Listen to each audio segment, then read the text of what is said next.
the flame of Olympia. Long ago, in the heart of ancient Greece, a tradition was born that would unite the world in peaceful competition for centuries to come. It was 776 BC, and the city of Olympia, nestled in the lush valley of the Alpheus River, was preparing for a festival unlike any other. The air was thick with anticipation as athletes from across the Greek city-states gathered to compete in honor of Zeus, the king of the gods. The first Olympic Games were a modest affair compared to the grand spectacles of today. There were no stadiums filled with thousands of spectators, no elaborate ceremonies, and certainly no television cameras broadcasting the events to millions around the globe. Instead, the games were held in the sacred grounds of Olympia, where a simple track and field were prepared for the competitions. The inaugural event of these early games was the Stadion, a foot race of roughly 200 meters. The athletes, clad in nothing but their determination and pride, lined up at the starting point. As the signal was given, they burst forward, their muscles straining as they sprinted toward the finish line. The winner was crowned with a simple olive wreath, symbolizing honor and glory,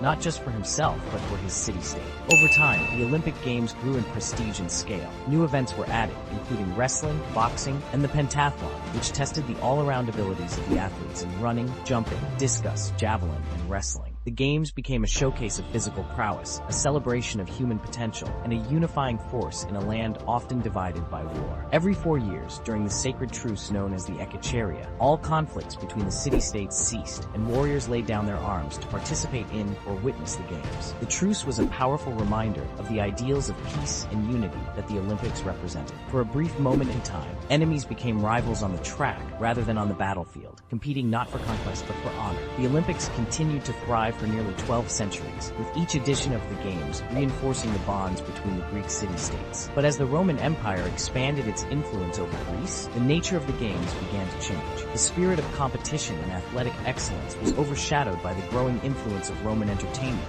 and the once sacred Games began to lose their significance. In 393 AD, the Roman Emperor Theodosius I, a devout Christian, decreed the end of the Olympic Games, viewing them as a pagan practice incompatible with the new state religion. The ancient flame of Olympia was extinguished, and the Games faded into the annals of history, remembered only in the stories passed down through generations. For over 1,000 years, the Olympic Games lay dormant, a relic of a bygone era. But the spirit of the Olympics, the ideals of peace, unity, and the celebration of human achievement could not be forgotten. In the late 19th century, a French educator and historian named Pierre de Coubertin became inspired by the ancient Greek tradition. He envisioned a modern revival of the Olympic Games, one that would bring together athletes from all nations to compete in a spirit of friendship and mutual respect. After years of advocacy and planning, his dream became a reality. Since then, the Olympic Games have grown into the global phenomenon we know today. Every 4 years, the world comes together to celebrate the best of humanity, our strength, our resilience, and our ability to transcend differences through sport. From the humble beginnings in ancient Olympia to the grand spectacles of the modern era, the Olympic Games have endured as a symbol of peace and unity, a testament to the enduring flame of the human spirit.